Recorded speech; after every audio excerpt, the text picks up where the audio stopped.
And we are just a few months away now from the celebration of one of the great brands in Australian sport, the mighty Dragons, your mighty St George Dragons. Of course, St George Illawarra Dragons now, but the St George Dragons started in 1921, just after or in the tail end of the Spanish flu.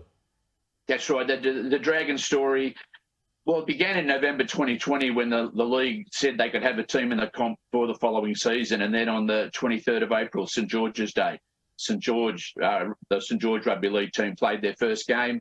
Their history is 100 years old this year. From 1982, it incorporated the Illawarra Steelers so that we have the St George Illawarra Dragons today. So there is, if you like, 140 years of history that we're celebrating this year.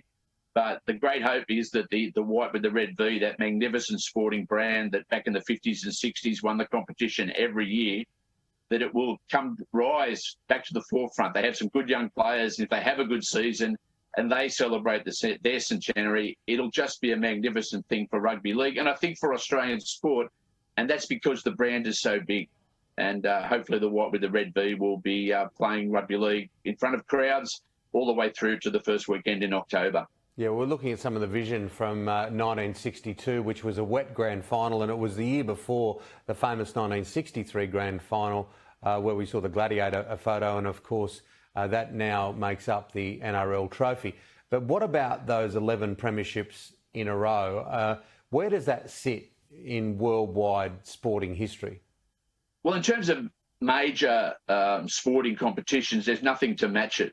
There are a few European football teams, Bayern Munich, Juventus, who are getting close. But the fact is that to win 11 premierships in a row, especially when you've got to win the grand final, so you've got to win a game. It's not about a relentless surge to a premiership every year. Every year on grand final day, whether they were coached by Norm Provan or Ken Carney or Ian Walsh, St George were the dominant team.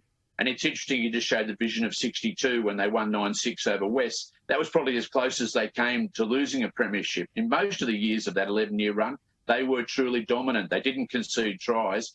And the players they had, Gasnier, Walsh, King, Provan, Raper, Langland, Smith, they just had names that all league fans today can just reel off the tongue.